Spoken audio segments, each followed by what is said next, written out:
በስም የህዝብ ጠበቃ በተግባር ግን ሀገር አፍራሽ ዲሞክራሲን ነፃነትንና ፍትህን ለማምጣት እየታገልኩ ነው እያለ በጨለማ ግን የሰላማዊ ሰዎችን ህይወት የሚቀጥፍ የጥፋት ማኑዋል ያዘጋጀ ድብቅ ኃይል የገዛ ወገኑን አሳልፎ ለታሪካዊ ጠላቶች የሚሰጥ ምስጢራዊ ስምምነት።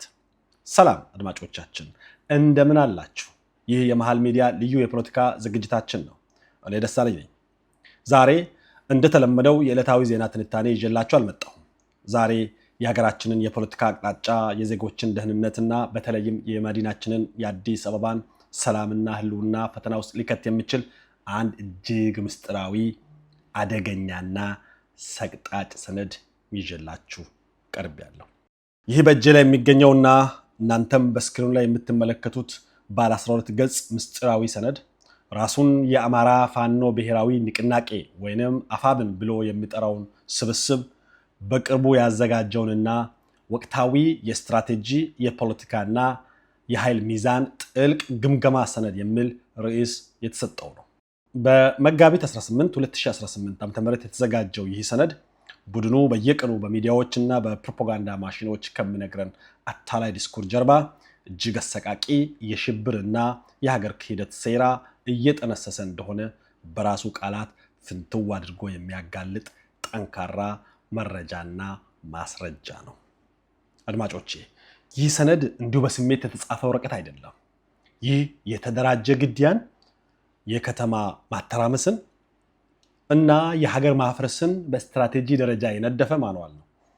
እስኪ ሰነዱን ገጽ በገጽ እየገለጥን ለአዲስ አበባ፣ ለመላው ኢትዮጵያ እና ለወጣቱ ትውልድ የተደገሰውን የጥፋት ድግስ በጥልቀት እንመርምር።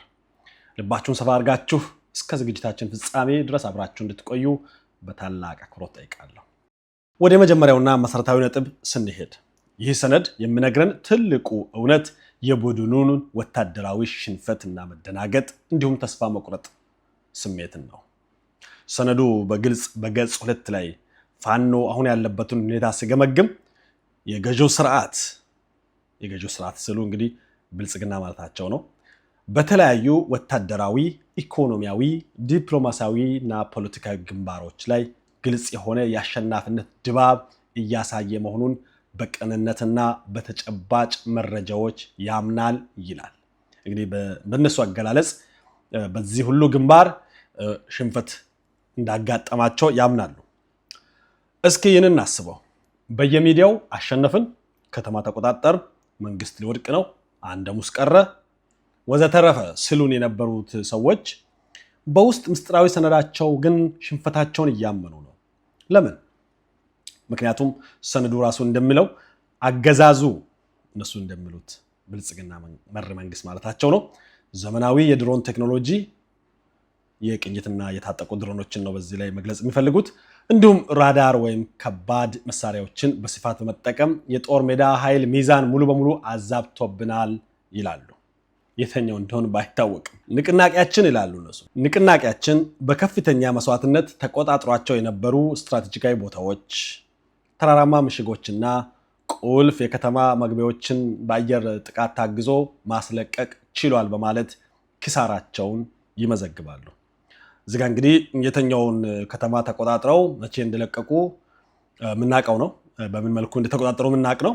እኔ የተኛው ተራራ ተቆጣጥረው እንደቆዩ አላቅም። መከላከያ ሲደርስ የሚለቁበት ነው። የተኛውን ምሽግም እንደቆፈሩ ማቀው ነገር የለም። ለማንኛውም ግን ተቆጣጥረን ነበር፣ ግን ለቀናል ነው የሚሉት። ወደ ሰነዱ ሊመልሳችሁ። ከዚህም በላይ ይህ የቴክኖሎጂ የበላይነት የማጥቃት አቅማችንን በከፍተኛ ሁኔታ ጎትቶታል ይላሉ። መቼ እንዳጠቁ ጊዜ ሊወቀው። ከማጥቃት ወደ መከላከል ብቻ እንድንወሰንም አስገዳጅ ሁኔታ ፈጥሯል ይላሉ። ሰነዱ ነው የሚናገረው። አድማጮቼ፣ በፖለቲካና በጦርነት ሳይንስ ውስጥ አንድ የታወቀ እውነት አለ። አንድ ታጣቂ ቡድን ፊት ለፊት መዋጋት ሲያቅተው፣ ቴክኖሎጂና መደበኛ ጦር ሲያሸንፈው ወዴት ነው የሚያመራው? ይሄ ለፋኖ ብቻ የሚሰራ አይደለም፣ ለሁሉም የሚሰራ መርህ ነው። መልሱ አጭርና ዘግናኝ ነው። ወዴት ነው ካላችሁ፣ ወደ ከተማ ሽብር፣ ወደ ድብቅ ጥቃት፣ ጉሬላ ዋርፌር ወደሚባለው፣ እንዲሁም ንጹሃንን ወደ መጨፍጨፍ ነው የሚሄደው። የሽንፈት ስሜት ቡድኑን ወደ አደገኛ የአክራሪነት መንገድ እየገፋው መሆኑን ሰነዱ ራሱ በግልጽ ያሳያል። ይሄ የሁሉም ታጣቂዎች ባህሪ ነው። ፋኖ ነኝ በሚለው እጅግ በዛ ቢሆንም ሰነዱ ሌላም የሚያነሳው ጉዳይ አለ። በተለይ ምርጫን በተመለከተ ምርጫን ማክሸፍና ያነጣጠረ ግድያ ማድረግን እንደ አንድ አማራጭ እንደ አንድ ስትራቴጂካዊ መንገድ ሰነዱ በግልጽ ያስቀምጣል። ይህ የተስፋ መቁረጥ ስሜት ወዴት እያመራቸው ነው? ወደ ሁለተኛውና እጅግ አደገኛው ነጥባችን እንለፍ። ቡድኑ አገዛዙ ብልጽግና ማለታቸው ነው በመጪው ሀገራዊ ምርጫ ህጋዊነትን ያገኛል ብለው አጥብቆ ይፈራል። ምርጫው ከተካሄደ ዓለም አቀፍ ማህበረሰቡ ብልጽግናን በህዝብ ድምፅ የተመረጠ ህጋዊ መንግስት አድርጎ እንደሚቀበለውና የነሱ የትጥቅ ትግል ደግሞ በህጋዊ መንገድ የተመረጠን መንግስት በኃይል የመናድ ሙከራ ወይንም አሸባሪነት ተደርጎ እንደሚወሰድባቸው ሰነዱ በገጽ 4 ላይ ያስረዳል። ሰነዱን ገታርጌ አሁንስ ዓለም እንዴት እንደሚያይ የአሜሪካን መንግስት በተለይ ስቴት ዲፓርትመንት ያወጣውን ማየት ይቻላል። አይ ቲንክ ይሄንን ወደ መጨረሻ የምለው ይኖረኛል። ወደ ሰነዱ ሊመልሳችሁ። ስለዚህ ምን ወሰኑ? በእነሱ አካሄድ ምርጫውን በማንኛውም መስዋዕትነት ማደናቀፍ ስትራቴጂካዊ ግዴታችን ነው ይላሉ። ይሄ አደገኛ ነው። ሞትም ካለብን ሞተን መደምሰስ ካለብንም ተደምስሰን ዋናው ዓላማ እንግዲህ ምርጫን ማደናቀፍ ነው የሚሉት። እዚህ ጋር እንድታስተውሱ የሚፈልገው በማንኛውም መስዋዕትነት ማደናቀፍ ቀላል ግባቸው ሳይሆን ስትራቴጂካዊ ታክቲካልም አድርጎ አይደለም ያሰቡት። ምርጫን ማደናቀፍ ስትራቴጂካዊ ግዴታችን ነው የሚሉት። ሰነዱ እንደዛ ነው የሚለው። ግን እንዴት ነው የሚያደናቅፉት የሚል ነው ሌላ ጥያቄ። በሰላማዊ ሰልፍ ነው ሊያደናቅፉ ያሰቡት? በከተማ እንብተኝነት ነው ህዝባዊ ያሰቡት? ወይ በኢንተርኔት አንቀጥቅጥ ሰልፍ ነው? አይዊሽ እንደዛ አስበው ቢሆን ኖሮ የሰለጠኑ ነበሩ። ሰነዱ የሚለው ሌላ ነው። በገጽ 5 ላይ የተቀመጠውን ቃል በቃል ላንብብላችሁ። እንዲህ ይላል። በየቀበሌውና በየወረዳው የተቋቋሙ የምርጫ ጣቢያዎችን ማጥቃት፣ የምርጫ ቁሳቁሶችን፣ ሳጥኖችን፣ ወረቀቶችን፣ ኮምፒውተሮችን ማውደም። ይህ የመጀመሪያ እርምጃ ነው። በዚህ ተገርማችኋል? የባሰው ደግሞ ይቀጥላል። በዛው ገጽ ላይ በየደረጃው በሚገኙ የስርዓቱ አገልጋይ ካድሬዎች፣ እነሱ ብልጽግና ባለስልጣን ማለታቸው ነው፣ በስርዓቱ አገልጋይ ካድሬዎችና የምርጫ አስፈጻሚዎች ላይ ያነጣጠረ የግድያ እርምጃ ታርጌትድ አሳሲኔሽን የሚሉት ማለት ነው። ይህን በመፈጸም አጠቃላይ የብልጽግናን መዋቅር ሽባ ማድረግ ያስፈልጋል ስሉ ቃል በቃል አስቀምጧል። ይሰማል አድማጮቼ? የግድያ እርምጃ ለዛውም ታርጌትድ የተነጣጠረ የግድያ እርምጃ። እንግዲህ ይሄ ፖለቲካ አይደለም እንደምታውቁት። ይሄ የዲሞክራሲ መብት ጥያቄም አይደለም። ይሄ ማለት እዛ ሰፈር ውስጥ እዛ ቀበሌ ውስጥ በሆነ ምርጫ ጣቢያ በሆነ ቀበሌ ምርጫ ለማስፈጸም የተቀመጠውን የአማራን ወንድም፣ የገዛን ወንድም፣ የገዛን እህት፣ የገዛን ጎረቤት፣ የህዝብን አገልጋይ መግደል እጀምራለሁ የሚል በይፋ የሽብር እወጃ ነው። በዚህ ውስጥ ፖለቲካ የለም። በዚህ ውስጥ ዲሞክራሲ የለም። በዚህ ውስጥ ሰብአዊ መብት የሚባል ነገር የለም። ይህ አልበቃ ብሏቸው ህዝቡ የምርጫ ካርድ እንዳይወስድ በተደራጀ ሁከት በመንገድ መዝጋትና በተነጣጠረ የማስፈራራት ስራ ሂደቱን ማደናቀፍ የቅድሚያ የሚሰጠው ተግባር ነው ይላል ቃል በቃል ሰነዱ ቤተሰብ። እናም ህዝቡ በምርጫ ጣቢያዎች አካባቢ መገኘት ለህይወቱ ከፍተኛ አደጋ እንደሚኖረው በተግባር ማሳየት ይኖርብናል ብለውም ይይዛሉ።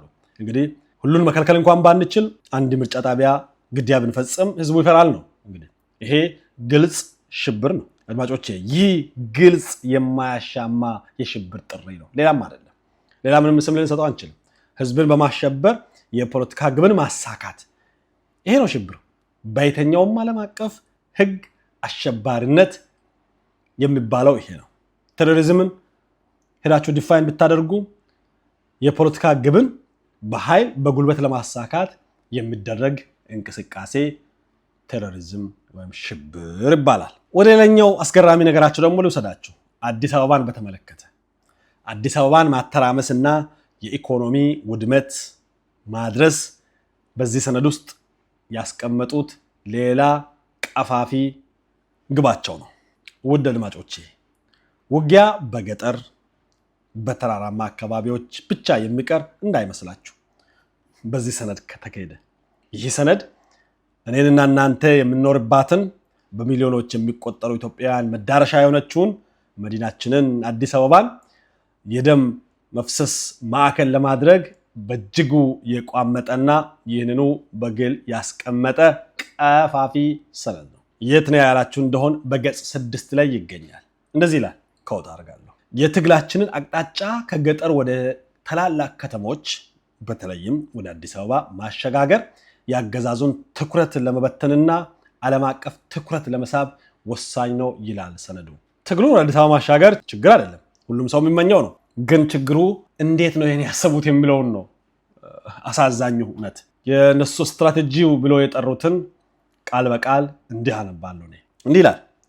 የፋኖ ታጣቂዎችንና የልዩ ኦፕሬሽን ቡድኖችን እንደ ሰላማዊ ሰው በማስመሰል በተለያዩ የንግድና የማህበራዊ እንቅስቃሴዎች ሽፋን ወደ አዲስ አበባና ሌሎች ታላላቅ ከተሞች ማስገባት ይላል ስትራቴጂው። እንግዲህ ይሄ ለኔ ባለ ሁለት ብላ ሰነድ ነው ብዬ ነው አስበው።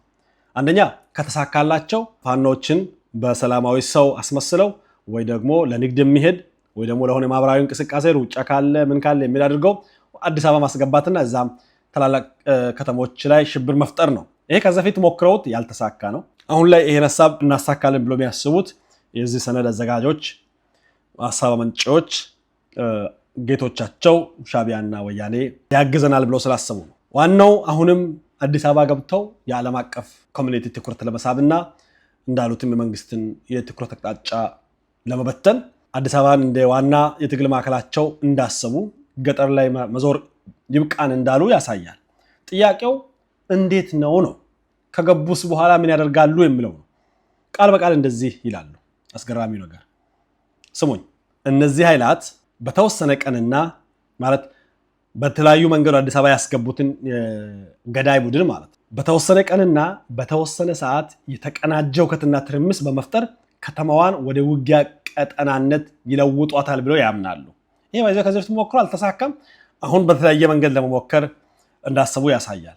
እንግዲህ በተወሰኑ በአንድ ሰዓት በአንድ ጊዜ በአንድ ወቅት በአዲስ አበባ ውስጥ የተለያዩ ቦታዎች ተመሳሳይ ጥቃት በመፍጠር ከተማዋን መረበሽ ነው ጎላቸው። ለዚህ የሰለጠኑ ሰዎች ናቸው የሚላኩት ማለት ነው። ቀጥሎም እንደዚህ ይላሉ። ዋናው የዚህ በአንድ ጊዜ በተወሰነ ቦታ በተወሰነ ሰዓት ተመሳሳይ ጥቃት መፈጸም እንግዲህ ዋናው ዓላማቸው የመንግስትን ቁልፍ መስሪያ ቤቶች ታርጌት ማድረግ፣ የመገናኛ አውታሮች፣ የሚዲያ ተቋማትና ዋና የትራንስፖርት መስመሮች ላይ ትኩረት በማድረግ ከተማዋን እንቅስቃሴ አልባ ማድረግ ነው ይላሉ። ሰነዱ ላይ በግልጽ የተቀመጠ ነው። ይህ ምን ማለት እንደሆነ ይገባችኋል ቤተሰብ? ይህ ማለት እናንተ ጠዋት ተነስታችሁ ወደ ስራ ስትሄዱ እናቶች ልጆቻቸውን ወደ ትምህርት ቤት ስልኩ፣ ነጋዴው ሱቁን ሲከፍት ከተማዋን በድንገት ያለ ማስጠንቀቂያ የጦር ሜዳ ለማድረግ ታቅዷል ማለት ነው። አይሳካላቸውም እንጂ ይህ ንጹሐንን በግድ የጦርነት ሰለባ ማድረግ ነው። ህዝብን እንደ ሰው ሰራሽ መከላከያ ጋሻ ወይም ሂውመን ሺልድ ለመጠቀም መሞከር ነው። ይህ ድርጊት እነሱ አገዛዙን ለማዳከም ነው የሚሉት። ድርጊቱ ግን አገዛዝን ለማዳከም ሳይሆን የአዲስ አበባን ነዋሪ ህይወትና ንብረት ለማጥፋት የተቀነባበረ አደገኛ ሴራ ነው። አክቹዋሊ የዚህ ሴራ ባለቤቶችም እነሱ አይደሉም በእኔ እምነት። ሰነዱ በዚህ ብቻ ያበቃ።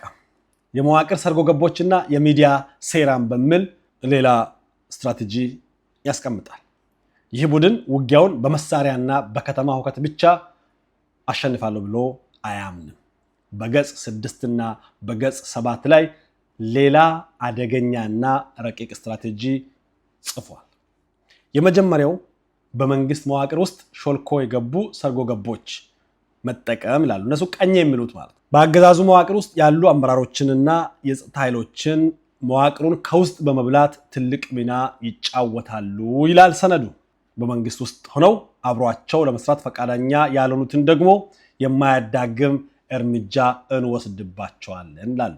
እንግዲህ ይሄ የሞት ዛቻ ነው። የነሱ የነበሩ አሁን ፈርቶም ይሁን አያዋጣም ብለውም አንሰራም ከነሱ አካሉ እንገድላለን። የመንግስት ውስጥ ያሉ ለነሱ እያገለገሉ ያሉ ሰዎች እንዲያስቡበት ያደርጋል። ይሄ ከዚህም ባሻገር ትልቁ የሚዲያና የፕሮፓጋንዳ ጦርነትም አውጀዋል። ከዚህ በላይ ወዴት እንደሚያደርጉት አላውቅም። እስካሁን ከገደሉት በላይ ስንት ገለናል፣ ከተቆጣጠሩት በላይ ስንት ተቆጣጥረናል እንደሚሉ አላውቅም። ግን አሁንም በዚህ ሰነዳቸው ላይ ትልቅ የሚዲያና የፕሮፓጋንዳ ጦርነት መታወጅ አለበት ይላሉ። የቡድኑን ሚዲያዎች በብዛት በውጭ ሀገር ሆነው አልፎ አልፎ በሀገር ውስጥም የተደበቁትን ያነሳሉ። ሀገሪቱ እየፈረሰች ነው የሚል የውሸት ትርክት በየቀኑ እንዲያስተጋቡ ሰነዱ በጥብቅ ያዛል። ለምን? ዓላማው መንግስትን መተቸት ብቻ አይደለም። የዚህ ዘመቻ ዓላማው የውጭ ኃይሎች በሀገሪቱ ጉዳይ ጣልቃ እንዲገቡና ኢትዮጵያ ላይ ማዕቀብ እንዲጣል መንገድ ለመክፈት ነው። የገዛ ሀገራቸውን በኢኮኖሚ አዳክመው ህዝቡን አስርበው በዛ የህዝብ ስቃይ ላይ ተራምደው ስልጣን ላይ ለመውጣት መቃጀት ወይም መመኘት ነው።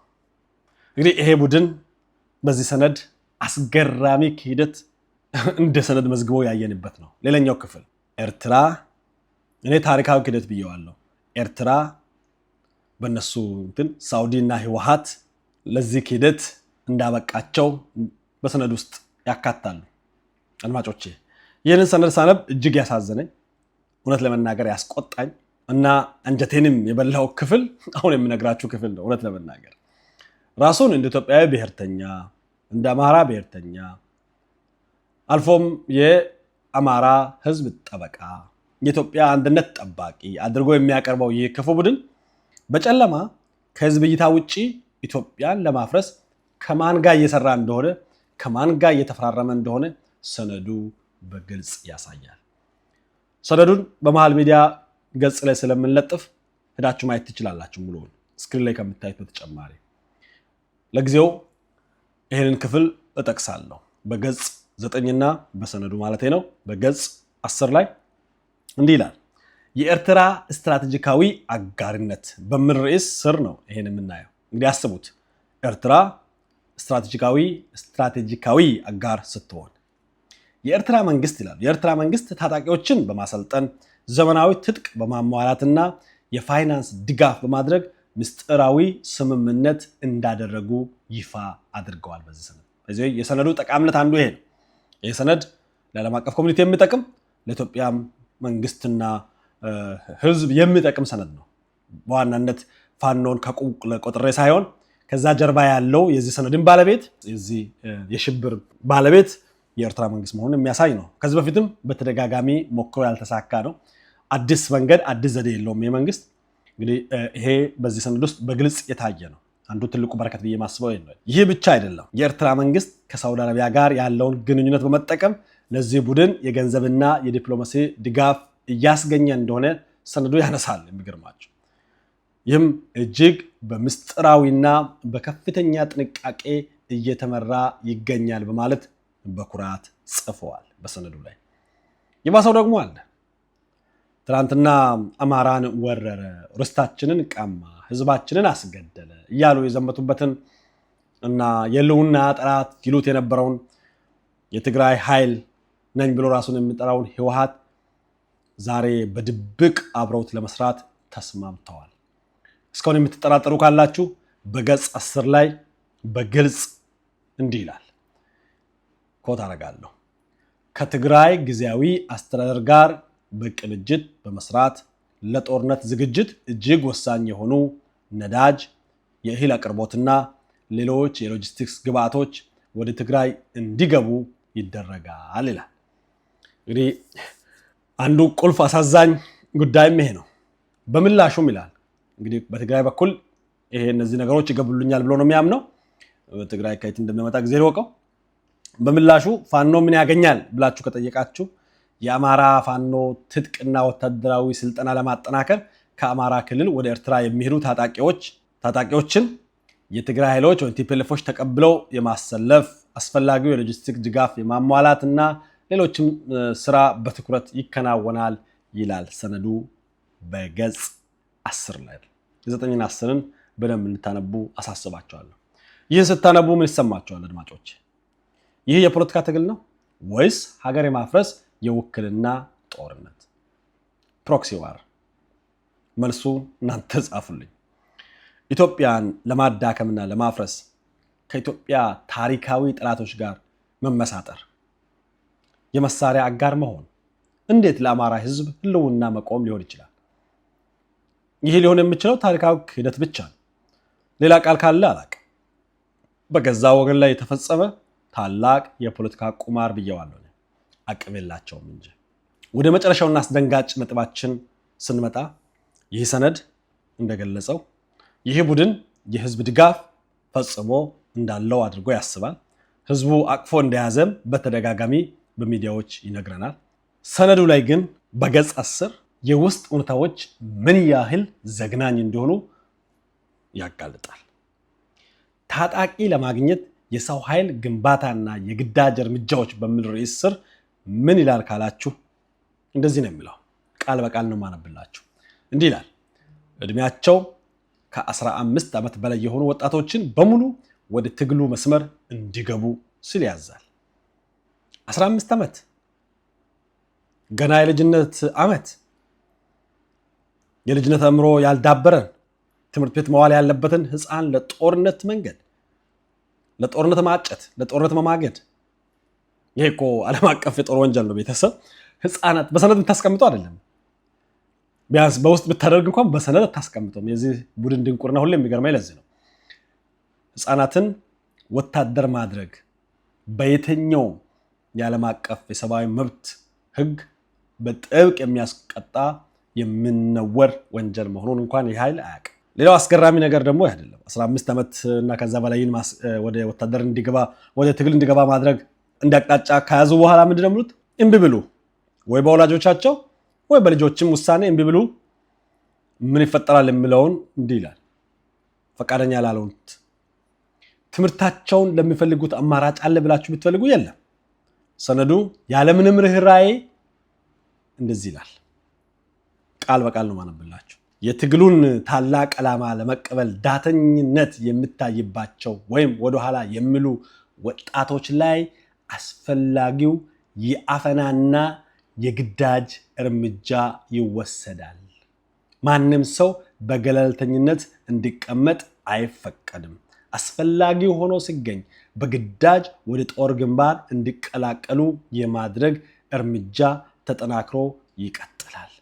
ቃል በቃል ከሰነድ ወሰድኩትን ነው። ይህ ለህዝብ መቆም ነው ወይስ ህዝብን ማገት ነው የሚባለው? ቤተሰብ የራስን ወገን እያፈኑ ለጦርነት ማሰለፍ እንዴት ነው የነፃነት ትግል ሊሆን የሚችለው? ከማን ነፃ ልታወጡ ነው በዚህ ልክ የምታፍኑት ብሎ ለሚጠይቅ ምን ምላሽ አላቸው?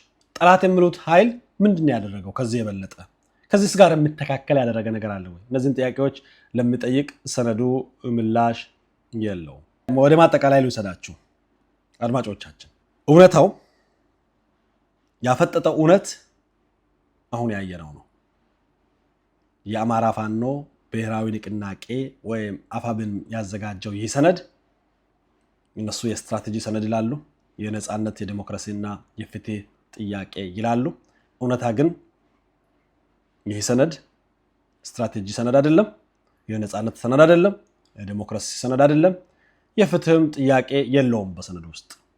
ይህ ሰነድ ንጹሃንን የመግደል፣ ይህ ሰነድ ከተማን የማተራመስን፣ ህፃናት የማፈንን፣ የፖለቲካ ተቃዋሚዎችን የማጥፋት እንዲሁም ከውጭ የኢትዮጵያ ታሪካዊ ጠላቶች እንደ ኤርትራ መንግስት ጋር በማበር ሀገር የማፍረስ ግልጽ በማስረጃ የተደገፈ የሽብር ማኑዋል ነው እንጂ እነሱ እንደሚሉት የነፃነት የዲሞክራሲ ወይም የፍትህ አይደለም።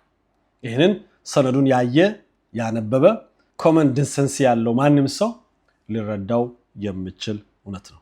የኛ የሚዲያና የተንታኞች ኃላፊነት ይህንን በፕሮፓጋንዳ የተሸፈነን ድብቅ ሴራ አውጥቶ ለእናንተ ማሳየት፣ ማስጠንቀቅ፣ ማሰራጨት ነው።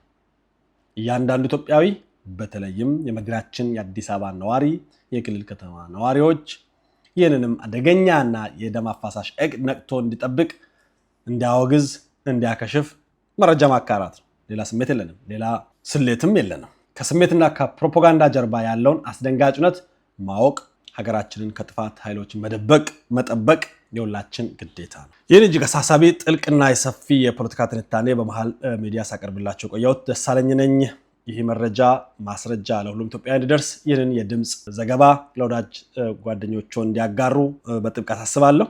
ለዛሬው ያለኝ ዝግጅት በዚህ እንጨርሳለሁ። ሀገራችን ኢትዮጵያ ፈጣሪ ጠብቃት፣ ሰላሟን ያብዛላት። ሌላ ጊዜ በሌላ ወቅታዊ ጉዳዮች እስክንገናኝ ቸርን ሰንብት።